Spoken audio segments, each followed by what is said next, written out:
Je déteste l'art, car je suis frustré par ce monde artistique. J'en ai marre que mon art soit critiqué, détesté et proscrit. Alors je me pose cette question.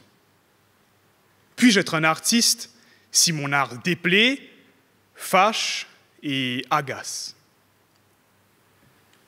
Je serai honnête avec vous, mon cher public. Dès mon plus jeune âge, j'ai coupé le souffle à de nombreux profs d'art. Mais ne vous faites pas d'idées. Mon style impressionniste ne les impressionna guère. Je pense plutôt qu'ils ont perdu espoir en l'artiste qui sommeille en moi. Cependant, loin de vous faire un dessin, je suis présent pour défendre ce qui vous déplaît, mais aussi pour rendre justice à l'artiste de 8 ans caché quelque part en moi. Heureusement pour moi, je ne déteste pas tout. Et c'est pour ça que je me jette au pied de ce monument qu'est la musique. Des notes formant des accords qui sont si puissants qu'ils résolvent tous les désaccords. Mais malheureusement, la société est aigrie.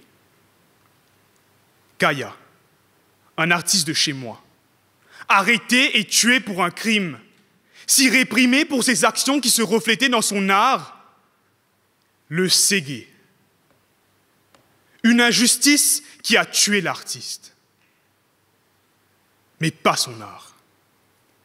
Il disait « Ça moi qu'il tire, moi qui me donnais, mon langage tout causé, mon histoire pas facile pour tout effacer. » En effet, même si son art était déplaisant pour certains, tout comme mes œuvres impressionnistes, il est une légende qui ne peut être effacée. Un artiste gravé dans l'histoire. Tout comme Charles Aznavour et son titre « Comme ils disent », qui a fait polémique, mais qui est maintenant une part de son héritage artistique. Un héritage qui, pour certains, est toujours une abomination artistique.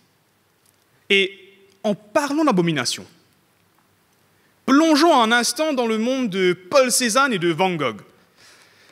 Vous m'excuserez, mais je ne trouve aucun intérêt à fixer des tableaux qui ne parlent pas et qui ne dégagent rien.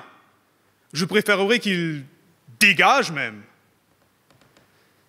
Vous me direz que c'est ma frustration d'enfant. Eh bien oui, il ne faut pas que je les mette tous dans le même sac, mais je ne peux même pas changer mon opinion pour un peintre local tel que Vaco Bessac. Mais la photographie, par contre, je trouve ça beaucoup plus intéressant. Ça me fait rêver. J'aime bien.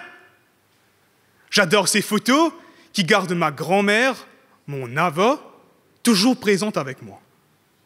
Je remercie tous ces photographes qui, en un seul clic, rendent tous ces moments magiques pour résoudre nos questions existentielles et rendre notre mémoire éternelle. Vous ne pouvez pas me dire que ce n'est pas vendeur. Bien évidemment, ce n'est que mon opinion. Et l'art est subjectif. C'est une forme d'expression, une façon de communiquer avec les générations. Par exemple, des artistes tels que Dave Virassormi ont marqué les générations.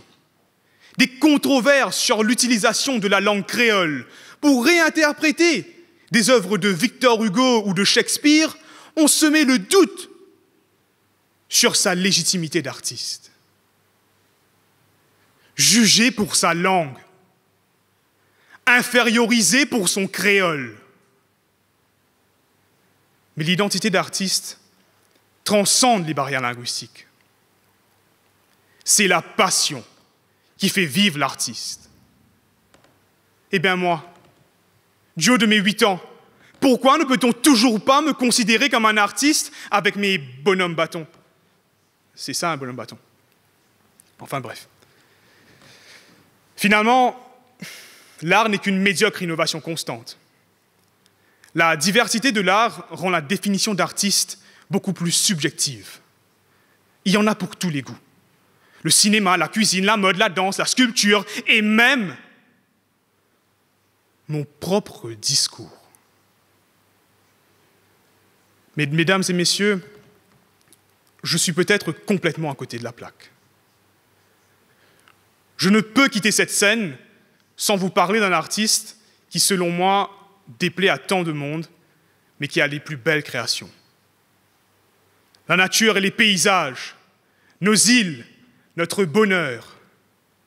Vous pouvez ne pas être d'accord avec moi, mais que son art nous plaise ou pas, pour moi, il est l'artiste des artistes. Le seul qui peut être artiste, qu'il nous plaise ou pas. L'artiste divin qui est Dieu. Mesdames et messieurs, je déteste l'art, mais j'adore les artistes. Merci.